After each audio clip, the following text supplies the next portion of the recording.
Sam & Max: The Devil's Playhouse is a point-and-click adventure game, released in 2010 by Telltale Games and remastered by Skunk Ape Games in 2024. The game follows Sam and Max, a duo of deranged freelance police, on their quest to stop a variety of evildoers looking to weaponize the Devil's Toy Box, an eldritch item with seemingly limitless power. Along the way, they collect the Toys of Power, mysterious toys originating from the toy box that awaken dangerous psychic powers in Max. The game is split into 5 chapters, each following a different portion of one larger story. It's a great game, packed full of witty humor and great writing. But I'm sure you're wondering, aside from the chapter format, what does any of that have to do with Deltarune? Well, we'll get to that. Just keep this game in mind. It'll be important later. For now, howdy! I'm the Trickster, and like you, I love Deltarune. Even though it's only my 3rd favorite indie RPG, it's played a massive part in my life, and it'll always have a cozy little room in the apartment complex that is my heart. And because a big part of my personality is the idea that I'm a smart guy, I've of course dipped my tentacles into the wide and wacky world of Deltarune theorizing. That said, I haven't really made any major contributions to that field until today, as I haven't really had that many, and none of them have really warranted a large-scale production like this video. That is, until now. You see, I think I've cracked the code. I believe that I not only know what the next 2 Dark Worlds will be after Chapter 5, but how the story of Deltarune at large will play out from here. Call me December Holiday and declare me missing, cause I'm about to make some big swings. I give you Devil's Playhouse Theory. Let's dive in.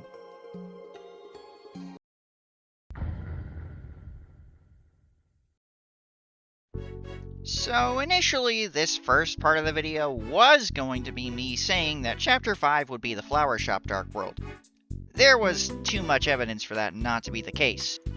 The double doors, Asgore being suspicious, the prophecy alluding to Asgore, Lord of the Hammer foreshadowing a garden-themed Dark World, and my mental health depending on this exact outcome.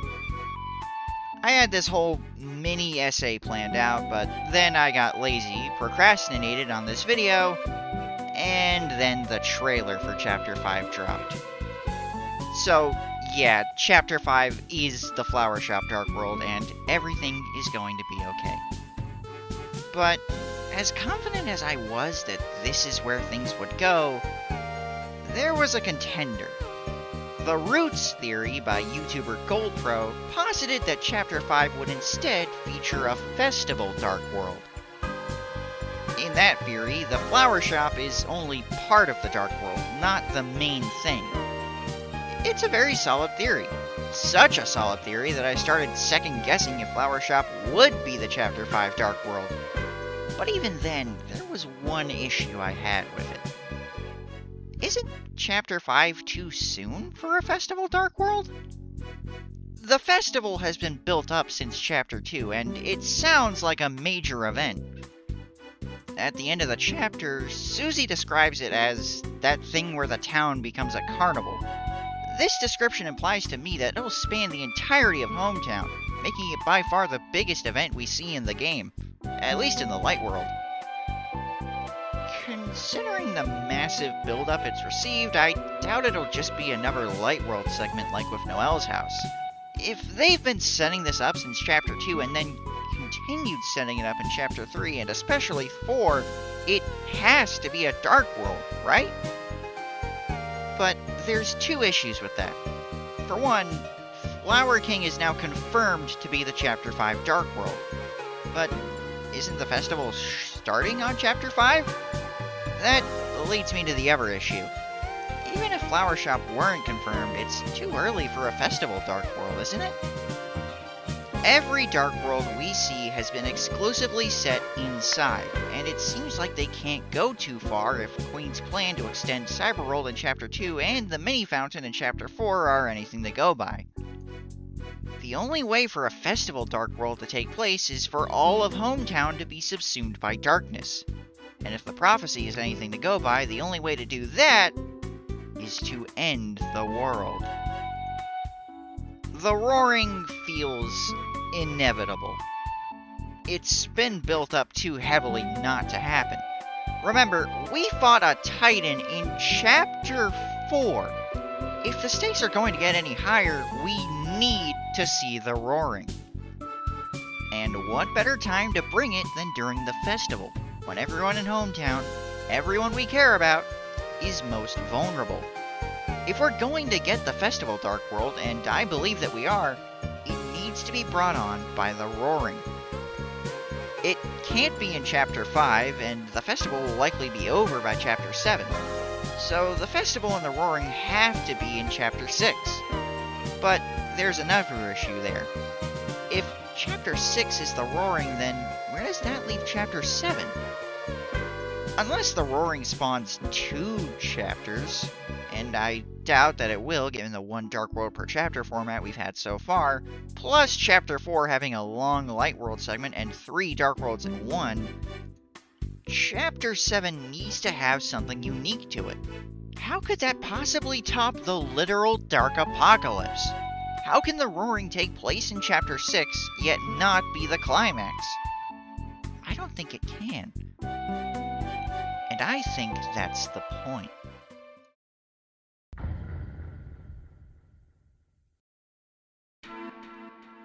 In Chapter 4 of Sam and Max, the Devil's Playhouse, the Devil's Toy Box, and all the toys of power are gathered by an evil ventriloquist tummy.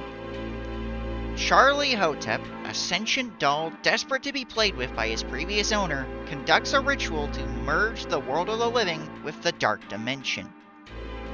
An action that, by his own admission, will drag both realities into an eternity of torment and despair.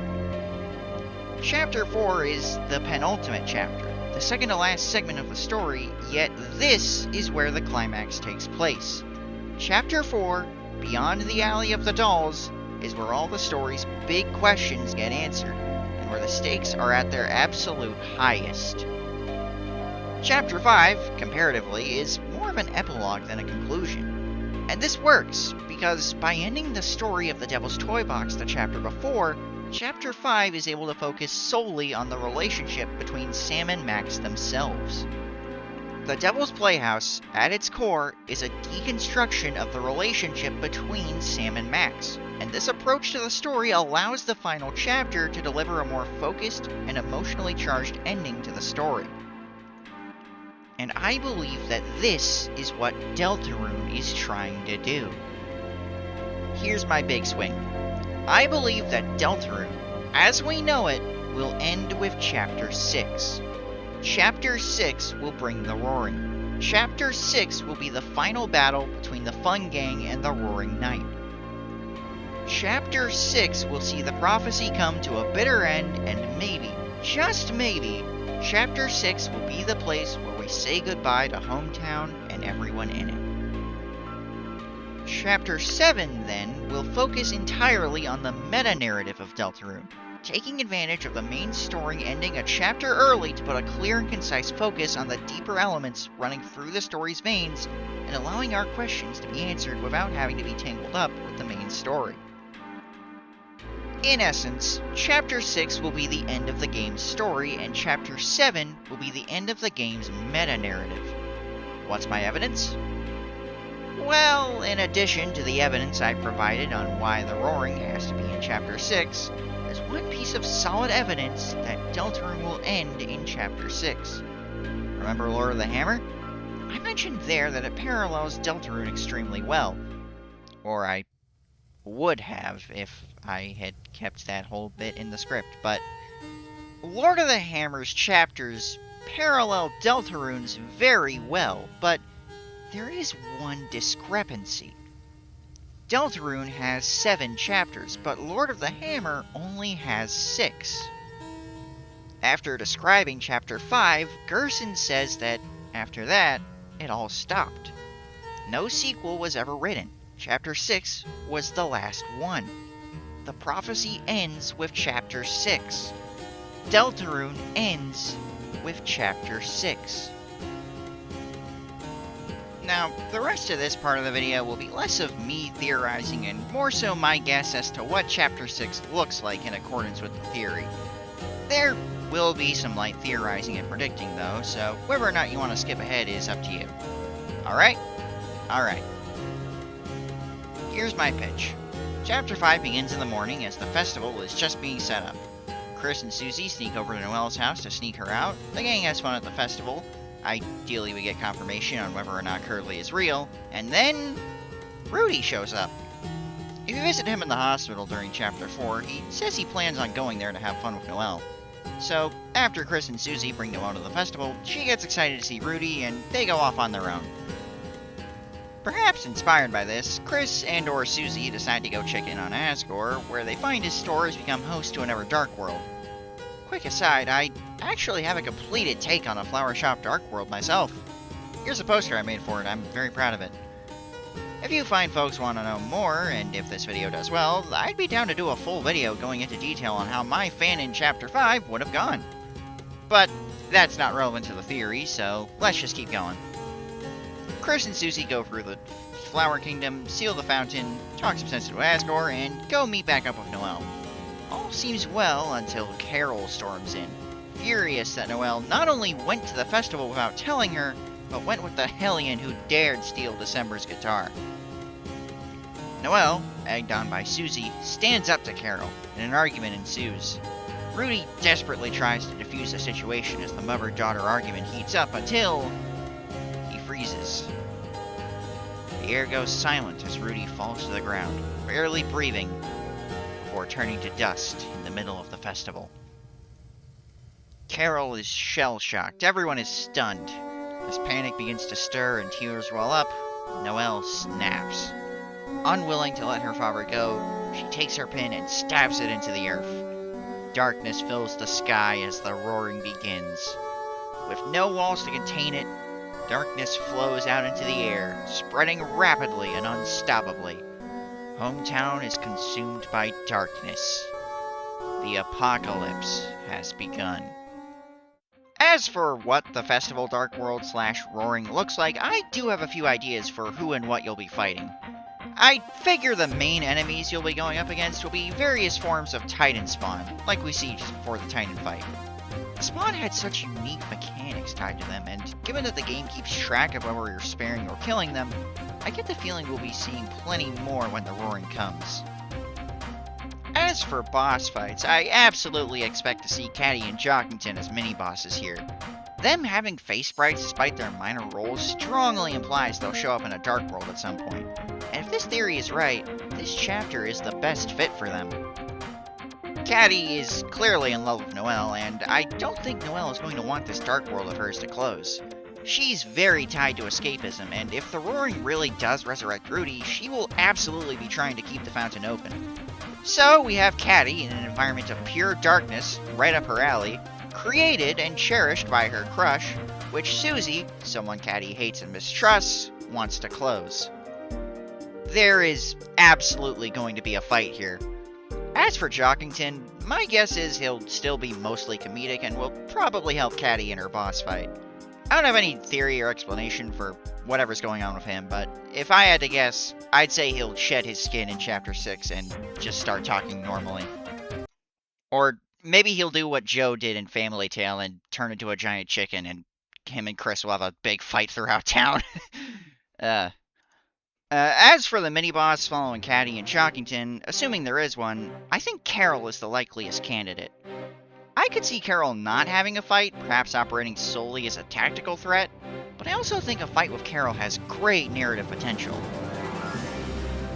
Carol seems like the one behind this whole Dark World conspiracy thing and whatever's going on with the Night, which would imply she knows about Dark Worlds. Not to mention the whole you thing and how there's the whole thing with her and Chris having access to the shelter, which straight up has a Dark World in there. My guess is that Carol will want to either end the Roaring herself out of mistrust for Susie, or want to keep it going so she can meet with the Knight. If we do get a fight with Carol, I absolutely expect it to be a one-on-one with Chris. Chris's story is one of a constant struggle for autonomy. everyone is always trying to control Chris. They are constantly being pushed and pulled by everyone they meet, us included. I believe, in this darkest of days, Chris will stand with their friends, and we will give them the push they need to break free from Carol's control. From there, the Fun Gang will convince Carol to work with them, not against them, and Carol will in turn explain her motives. She and Chris have only ever had one goal: to find and rescue December Holiday. The Knight, in some way, is Des. There's too much evidence for it, and not enough evidence for anyone else. You mean to tell me that the Knight first appears in the same chapter Des is properly characterized and focused on? Doesn't sound like a coincidence considering the rest of the evidence. You could argue that Des being the Knight is too obvious, but it's important to remember that Deltarune isn't a whodunit story. The casual audience isn't going to see the Knight be someone else and think, "Ooh, Tricky Tony does it again!" They'll be confused and annoyed by the bait and switch, since Des was the only real candidate for the Knight. Carol is characterized as someone frozen in time, trying desperately to cling to the past and the things she's lost. Why else would Des's room be untouched? So I believe that after her fight with Chris, Carol will come clean about who and what the Knight really is. The group will work together not only to stop the roaring, but bring Des back. And after one last dungeon, the Fun Gang will arrive at the fountain, guarded by Noelle. Noelle is, for all intents and purposes, the fourth main character of Deltarune. She's the only character to be playable in the Dark World who isn't a member of the Fun Gang, and has major significance in Chapter 4. She's more than likely part of the prophecy, judging by the second sanctuary. And considering everything up until now has been part of it, I think it's safe to say Noelle has a place in it. Just Noelle being part of the Holiday family establishes her as hugely important. I don't think Noelle is the angel. I strongly believe that title goes to the player, but Noelle's numerous ties to angels can't be a coincidence. I believe that Noelle, while not the angel, will be confused for them in Chapter 6. Escapism is a massive theme in Deltarune, namely in relation to the Dark World, and Noelle is tied closer to escapism than anyone. So, when the heroes of legend come to seal Noelle's fountain, I believe she'll refuse to listen. She will choose the world that makes her happy. A world of magic, where no one has to die or go missing. And having learned to stand her ground thanks to Susie, she and the heroes will face off in a battle to decide the fate of the world. But I don't think Noelle will be the final boss. Oftentimes in video games, there will be a boss that comes right before the final boss, and I think Noelle will fill that niche. I definitely think she could be the final boss, given her story relevance and the fact that Lightners are said to be stronger than Darkners, but personally, my money's on the Roaring Knight. Time for a mini-theory. I believe that the Roaring Knight is Des possessed by a Titan spawn. The Knight matches the same color scheme as the spawn, pitch black with pure white outlines and features. It's also a far stronger entity than any Darkner we've met, given it was able to one-shot the literal god of TV World, and that it has Toby's hardest fight to date. However, the Knight clearly isn't mindless like the Spawn are. It aura farms, it mocks Susie, and most importantly, it mirrors Chris. Their poses in the Knight's battle are mirrored, which implies a connection beyond Chris's involvement in Carol's plan. I think that Des is to the Dark World what Chris is to the Light World. One is possessed by an angel from on high, and one is possessed by a demon spawn from deep below. This would also explain how the Knight carries Undyne out of TV World and into the shelter, as the Titan physically affects the church. When the third sanctuary is sealed, the church is in total disarray following the Titan battle. If a Titan can have an effect on the Light World, it stands to reason it or its spawn can exist up there while still being strong enough to kidnap someone like Undyne. Which brings me back to my prediction for Chapter 6. In our battle with the Knight, we can only get its health down by a quarter. The heroes just aren't strong enough to beat it. Yet. But remember, we grow stronger with every chapter. whether we fight enemies or not. I think that by story's end, the heroes will be strong enough to beat back the spawn possessing deaths. Remember, we can both kill and purify these things as early as Chapter 4, so if Des is really possessed by an advanced form of Titan spawn, then they can be beaten. Once Noelle is defeated by the heroes of legend, she'll be convinced to let the Dark World close. Susie will assure Noelle everything will be okay, and Carol will comfort her daughter and finally be allowed to grieve. And Rudy, if he really was revived by the Dark World, will tell Noelle that it's okay to let go. But before the fountain can be sealed, the night will strike again. With Ralsei petrifying from the sheer darkness crushing the world, Chris, Susie, and Noelle will team up to bring down the night once and for all. As for what happens with Des, I can see her being properly rescued once the Titan spawn controlling her is beaten, but I think she could just as easily be dead already. I personally like to think that she survives, but with a permanent disability resulting from her ordeal. But for the purposes of the theory, it doesn't matter much. With Noelle pacified and the night neutralized, all that's left is to seal the fountain and end the roaring. Chris approaches the fountain. The soul shines a brilliant light, and nothing happens. The fountain dissipates and the darkness lifts somewhat, but it still remains. The darkness has grown too vast, the roaring already spreading beyond hometown. To save the worlds, there is only one way.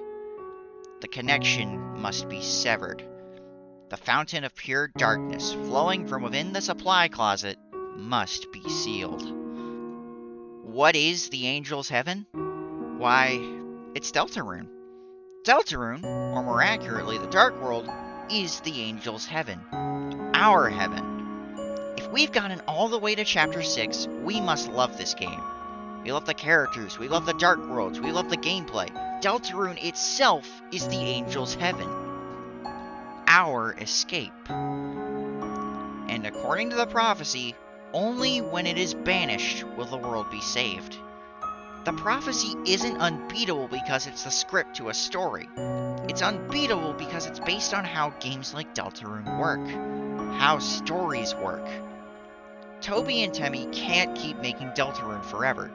Them and their teammates are all just normal people, and they have to move on from Deltarune eventually.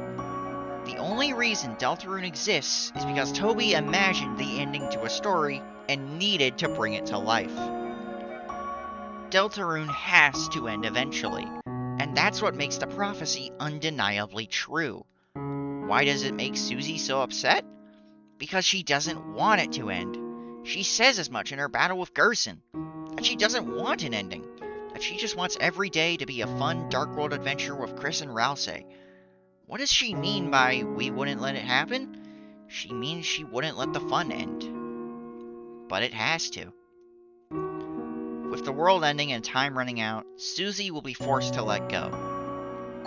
We'll say our goodbyes to the Darkers one final time as we return to Castletown, before ultimately closing the Grand Fountain. With the source of pure darkness severed and the festival fountain already sealed, the darkness begins to recede. A brilliant new dawn rises on hometown, as the people there are left to pick up the pieces. But although Chris, Susie, and Noelle will never see their darker friends as they know them again, the story will still have a happy ending. Because while the Dark Worlds are gone, the Fun Gang will remember those adventures. And being just teenagers, their lives, their stories, have only just begun. So long as they hold the white pen of hope, the page is open for new stories to be written. We all have to let go someday, but so long as we remember the past and hold hope for the future, everything will be okay. Don't dwell on the past, but don't forget it, either. Phew! Okay, this looks good so far. Good evidence, solid themes. But what about Chapter 7? If the story wraps up in Chapter 6, what happens in Chapter 7? If only there was something I could use to fill this hole in my theory. Something, I don't know, devil-related? That would fit with the name, but I don't know if... Hey, what's up? It's me. Stop! We open in the dead of night, as Chris stands in front of the shelter door. They reach into their chest and rip out the soul as they have done so many times before. They stare into it, eyes full of contempt. They don't hate it, not necessarily. They wouldn't have made so many friends without it. But all the trouble it's made, all the pain it's caused, it served its purpose. The fountains are no more. Chris opens the shelter door and throws us into the darkness. The last time we see Chris is when they close the door on us, severing our control once and for all. We drift alone in the darkness for a while, alone, until a voice calls out for us. Are we connected? W.D. Gaster will be in Deltarune, be it as the Mystery Man sprite, as a disembodied voice, or some other thing. Gaster will have a role to play if he hasn't already. Keep in mind, Deltarune was envisioned long before Undertale, so it's entirely likely Gaster was made for it. Toby had the idea for Tenna back as far back as 2016. Anything's possible. My point is, there's too much alluding to Gaster in Deltarune for it to be a coincidence. We are seeing not one, not two, but potentially 3 Goners being made in Deltarune. And Goners as a group are heavily tied to Gaster. Their catchphrase, darker yet darker, is a recurring phrase in Deltarune, as is the garbage noise that accompanies Entry 17. The source of that catchphrase. Gaster is a scientist who studies darkness, and Deltarune is a device that revolves around darkness. I can't predict everything around Gaster's role in Deltarune. He's far too mysterious, but I am confident they will play a major role. As the depths texture from the survey program fills in the darkness once more, the voice, Gaster, speaks to us again. They congratulate us on our work, saying that we have surpassed their expectations. By averting Doomsday and completing the prophecy, we have proven ourselves worthy of taking on our true purpose. Gaster explains that Deltarune is their creation, a world of their making, born from the depths of nothingness. However, they are not the only god of this world. When they created Deltarune, an anomaly formed. A creature made from negative space. A demon. It has only one desire. To turn this world into its playpen. To plunge the lands into chaos and torture its people for amusement. Despite their efforts, Gaster has failed to destroy it. They are shattered after all. So, they reach out to us. To a world far beyond their own. To ask for our assistance. However, we were intercepted. Forced to possess a body that was not our own by the same demon we were summoned here to slay. And yet, we persevered. Now that we've grown stronger, Gaster is ready to give us back our body. Our wonderful creation. Fun fact about Deltarune, the game saves your vessel. It's saved between lines 1217 and 1226 in the code, which implies the vessel will be important in the future. There have yet to be any proper animations or movement sprites of the vessels, but I absolutely think we'll get to take control of it again someday. Taking back control is a major theme in Deltarune, so perhaps regaining the vessel will be how we regain ours. After all, we can't regain control of Chris because their control was never ours. With our vessel returned to us, Gaster tells us everything. We are here to slay the demon, to return control of Deltarune to Gaster. In return, they will tell us everything there is to know about this world. The angel, banished, will finally meet with its desire. We are the angel. We are the one in control of this world. The main character. We are the angel. And our desire can mean many things. For a casual audience, the angel's desire could be to learn exactly how this world functions, or to rescue it from evil once and for all. For more hardcore fans, however, it means learning who and what Gaster really is. Maybe this is why Gaster was used so cryptically in Undertale, to get us curious about him early on so our desire would match up with the game's story. It's probably not that, but I think it's a neat idea. I'd like to take another moment to stray away from my theory and tell you all about how I think the depths work. This is all more or less headcanon, but it'll be important to how my version of Chapter 7 goes, so stick with me here. Also, Cammy Boy G told me in a YouTube comment section that it goes hard, so you all have to listen to it now. A world basked in eternal light. Beneath it grew eternal night. I believe the Dark World always exists, with or without the Dark Fountains. The fountains simply serve to bridge the gap, adapting the darkness in such a way that Lightners can understand it. How do all the Darkners have histories before the fountains give them form? Because they always exist, just not in a way they can be perceived. Let me ask you something. How do Darkners retain their memories? When you take the playing card Lancer represents and bring him into every Dark World you go to, why doesn't Lancer change? What's stopping that playing card from becoming a different character? Darkness in Deltarune is likened to water, a fluid substance that can turn to gas or freeze into crystals. Imagine the depths as a bucket of water, and the objects in Hometown as cups. When you fill a cup with water from the bucket, the water changes its shape to match the cup. The water will retain the experience of being in the cup, absorbing information and becoming a distinct entity. But its shape still relies on the cup, so it loses that shape when it's returned to the bucket. The water retains its memories, however, and keeps them in the bucket. All the memories and experiences of each clump of water intermingle with each other as water flows through its source, creating a hidden world only visible in your imagination. The bucket, in this scenario, is the true Dark World, the depths. The water flowing in it is the pure dark essence that gives the Darkners form. That's how they retain their memories between Dark Worlds. Up until now, we've only seen Dark Worlds made from fountains, places where the bucket has had holes poked in it, where the water has spilled out and made new places. In Chapter 7, we will delve into the bucket itself, and see what the Darkners really look like. As we journey through the depths, we'll encounter familiar enemies, but they won't quite be the same as we met them. We'll see things like Rudens, Watchlings, Pippins, but they won't be the way we remember them. More like silhouettes than objects, though with the same personalities we remember them for, if a bit more esoteric. As for party members, I think we're only going to have 2. I don't think any Darkners really resemble Susie that well, and it's entirely possible that we just won't have someone to fill her role. I think that our party for Chapter 7 will be the Vessel and Ralsei. The real Ralsei, in his true dark form. Whether that form is the same as we know him, or something different, I'm not sure. Regardless, Ralsei is meant to serve as our guide.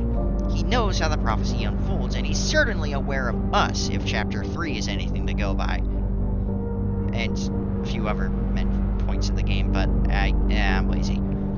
So, while Chris and Susie and Noelle can't venture into the depths with us, Ralsei more than likely will. And whereas my pitch for Chapter 6 sees the end of Chris, Susie, and Noelle's arcs, Chapter 7 will be the end of Ralsei's arc. Here, in the world of eternal night, with no hope to serve his masters ever again, Ralsei must find his true self once and for all. And then, we have the finale.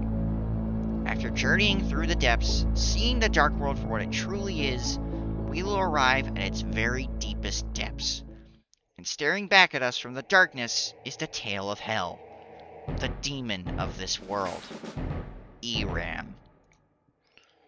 Now, originally I had Friend cast as the big bad. It's in every chapter besides the Thirst, it features heavily in the Sword route, and is linked to the tale that must not be followed by a Noelle and Cat Petters. But after talking with some friends, I realized that Eiram makes more sense. Eiram is the boss of the Sword route. Eiram has that ominous conversation with Chris, and Eiram summons hordes of Friend clones during that fight. So in my take on Deltarune, Eiram, the demon, is the true dark force behind this game's story.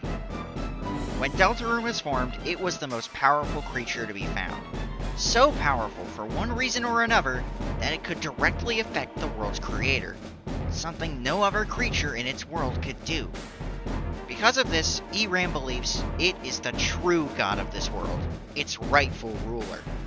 No one can choose who they are in this world, but this world chose it as its god. It refuses to let a shattered scientist control it. It will destroy its creator once and for all, and then turn this world into its playhouse. That is, unless we can stop it. And of course, we do. We are the angel, and this creature is no more than a demon.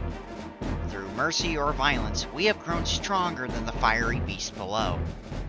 Much like if you kill Flowey in Undertale's neutral route, Eram and Friend's appearance in subsequent playthroughs diminish once it's slain. The Friend faces disappear, and Eram, and possibly all of the Sword route, are gone. Gaster congratulates you on your work, thanking you for your assistance.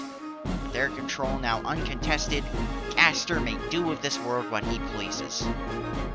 But that's not where it ends. See, I don't think Gaster is a good guy. That might be a hot take, I know.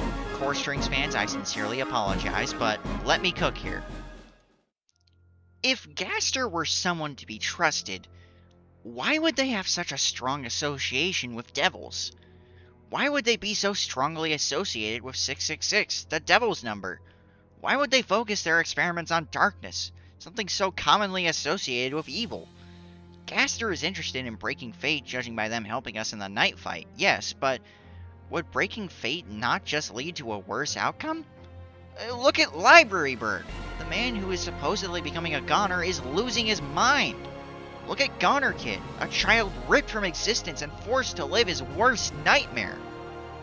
Tell me, dear viewer, why does the river person in Undertale tell us to beware the man who speaks in hands if they weren't someone dangerous?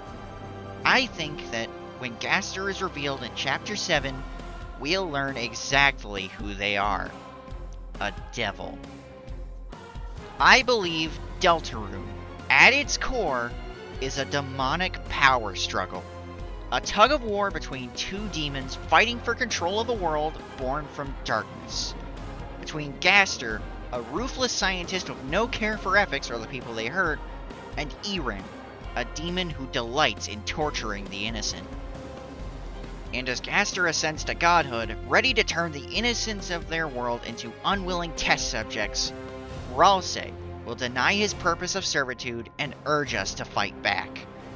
Ralsei, unwilling to let the people of his world suffer, will ask us, demand us, not to let evil win. And tell me, who should we trust more?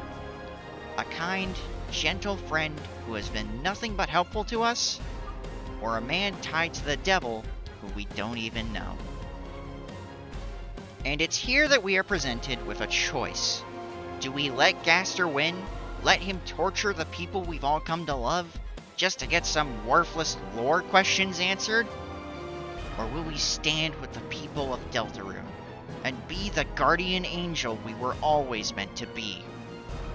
That, my friends, is how I believe Deltarune will end. That is Devil's Playhouse theory. And there we go. What'd you think?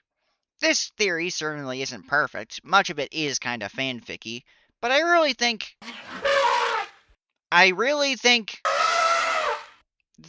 that...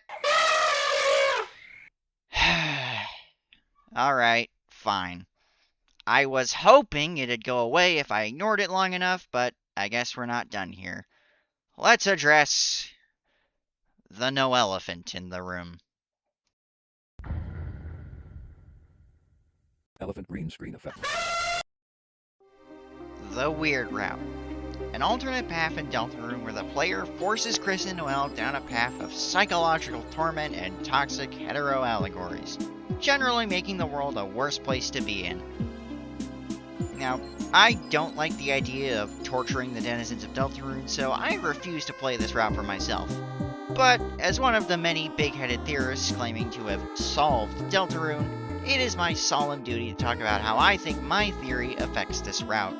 If you're like me and want nothing to do with this route, you can skip ahead to the outro section of this video.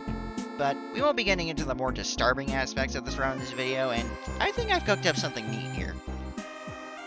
Before we get into how the Weird Route plays out according to Devil's Playhouse theory, I'd like to cover the idea that the Weird Route ends in Chapter 5. For those unaware, there's a hidden page in the Spamfin Sweepstakes website that shows numbers 1 through 5, each a different size and different color, black or white. These numbers are most likely linked to the first 5 chapters of Deltarune and their importance to the Weird Route. Chapters without the Weird Route are colored black, those in the Weird Route are white, and the more prevalent the route is in the chapter, the larger its number. And because this page only has the first 5 chapters, many believe that the Weird Route will end in Chapter 5.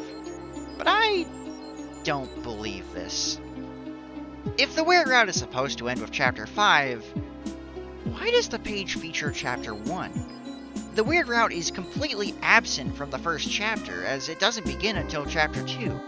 So, if the page doesn't feature 6 and 7 because the Weird Route ends in Chapter 5, then shouldn't Chapter 1 not be on the page to begin with?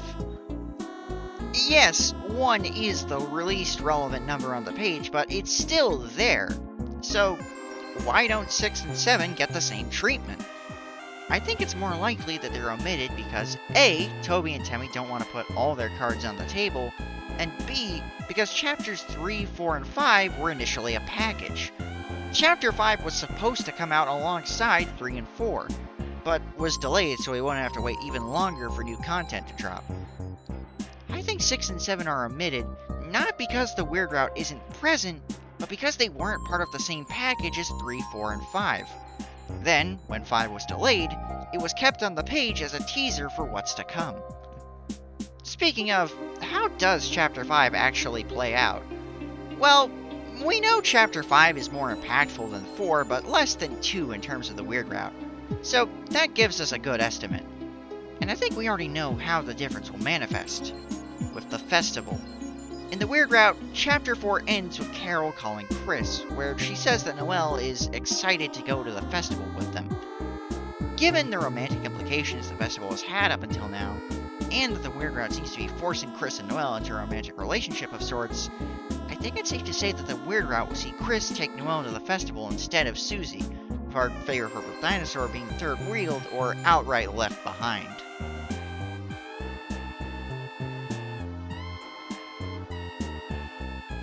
So, Chapter 5 of the Weird Route sees Chris being forced to go on a date with Noelle. We get some disturbing dialogue, and Susie eventually finds out about the Dark World in Asgore's flower shop and drags Chris along. It's here that we'll explore how the Weird Route affects Susie in particular, delving into how Chris being forcefully paired with Noelle hurts their relationship with Susie.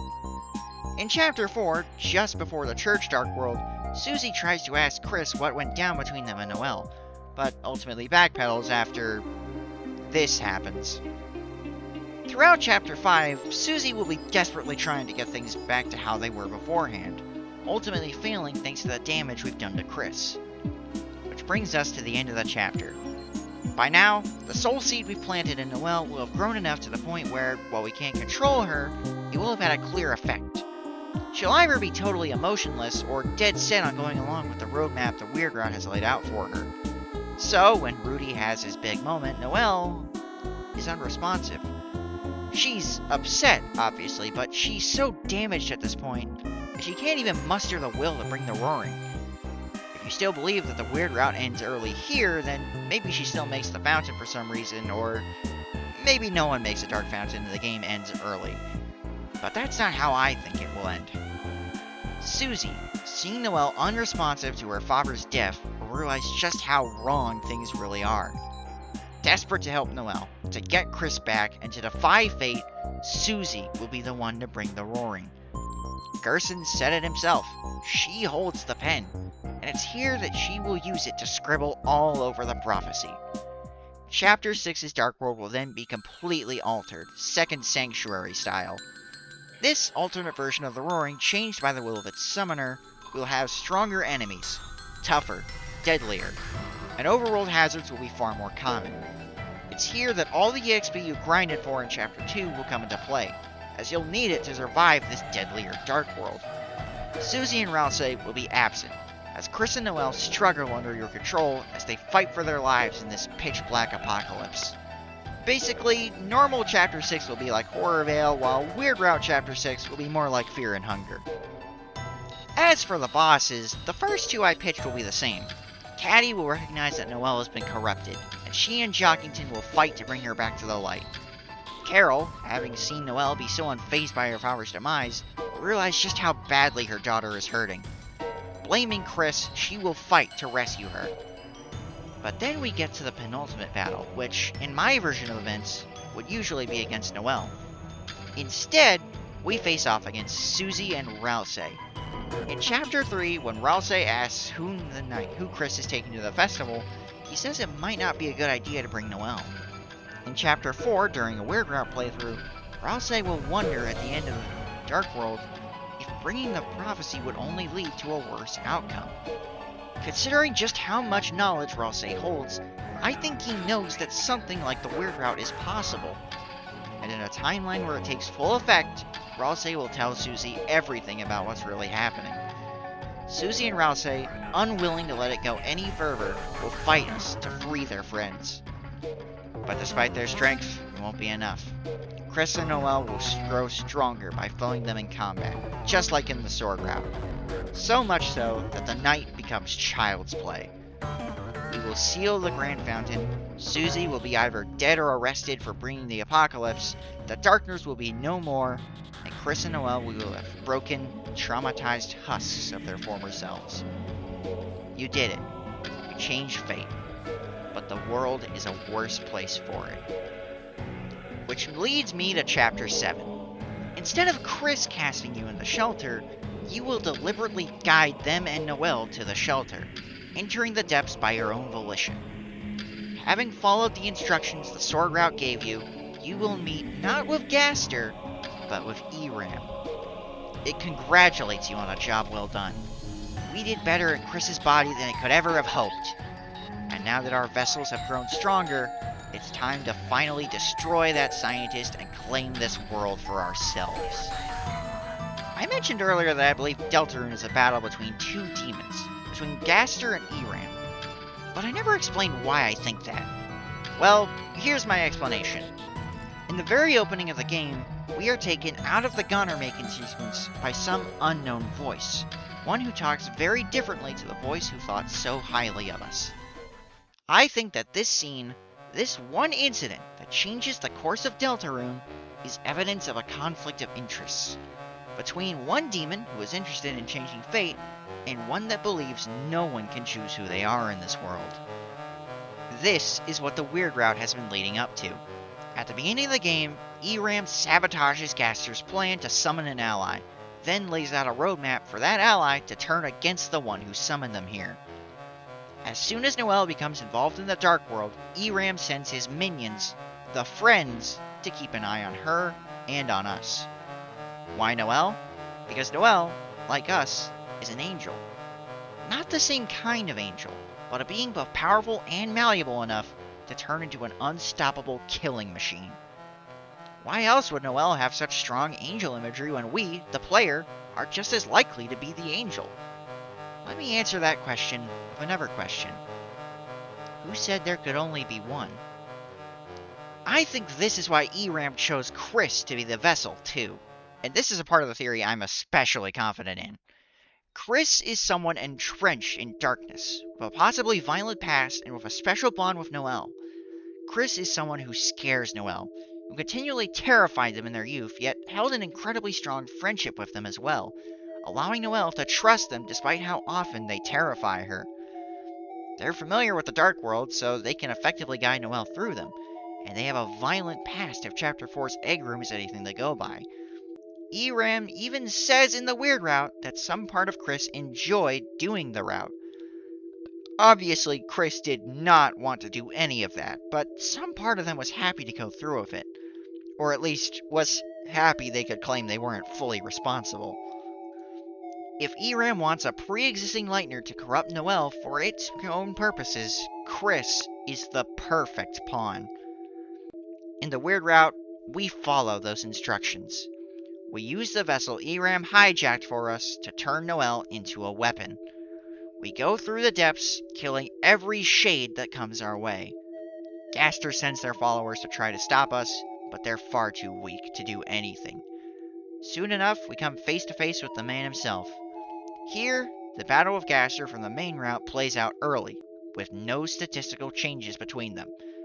No Megalovania, no GLACEIR EX, just the same fight with different players. And after that, ERAM again congratulates you on a job well done. With GLACEIR out of the way, it's free to cast Deltarune into eternal torment. But you don't get to enjoy it. You've served your purpose. You and your pawns have been used up. ERAM has taken your soul before, and it has no desire to fight a battle it has no chance of winning.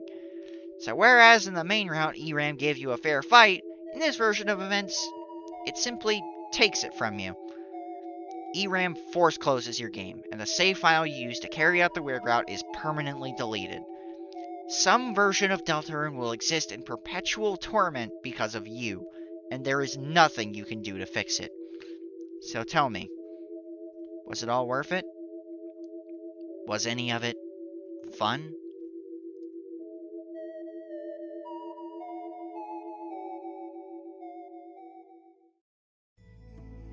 And that, my friends, is Devil's Playhouse Theory.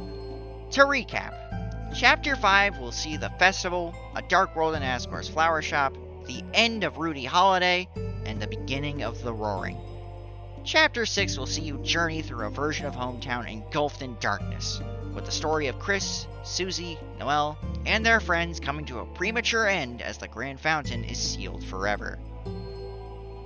Chapter 7 will see your soul plunged into the depths, where you finally meet GLACEIR and help them in their war against ERAM, only to turn on them and free this world of both demons fighting for control. Alternatively, if you follow the weird route, Susie will bring the Roaring as opposed to Noelle, and everyone will be miserable by the time the fountains close. You will side with ERAM, the mastermind behind the weird route, who will lock you out of this dark timeline when your purpose is served, and cast this world into eternal torment. Or something like that anyway. So, how likely do I think this theory is? I really do think I'm onto something with my guesses about GLACEIR and ERAM.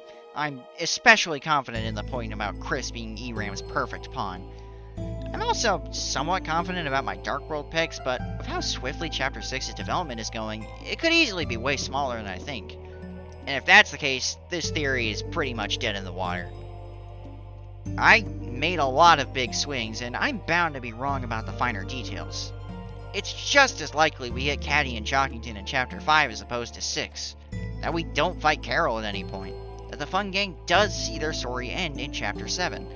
I'm going into the back half of Deltarune fully expecting this theory to get carved up like Swiss cheese. But that's okay. I'm really happy with this version of Deltarune I've cooked up. I think that if this is how the game went, I would consider it an excellent set of chapters. It's been proven time and time again that we cannot predict Deltarune, no matter how much we think we know. My goal for Devil's Playhouse Theory wasn't to solve Deltarune. It was to take what we know about Deltarune's world and narrative, and to make something satisfying with it. And I think I've achieved just that. But what do you think? What did I get right, and what am I totally off about? Would you like it if this is how Deltarune turned out? Let me know. I'm really proud of Devil's Playhouse Theory, and I want to hear what people have to say about it. I'll also make a follow-up to this after Chapter 5 if the video does well, and if the theory isn't completely debunked. Thank you all for watching, and remember, Trickster Nation never loses.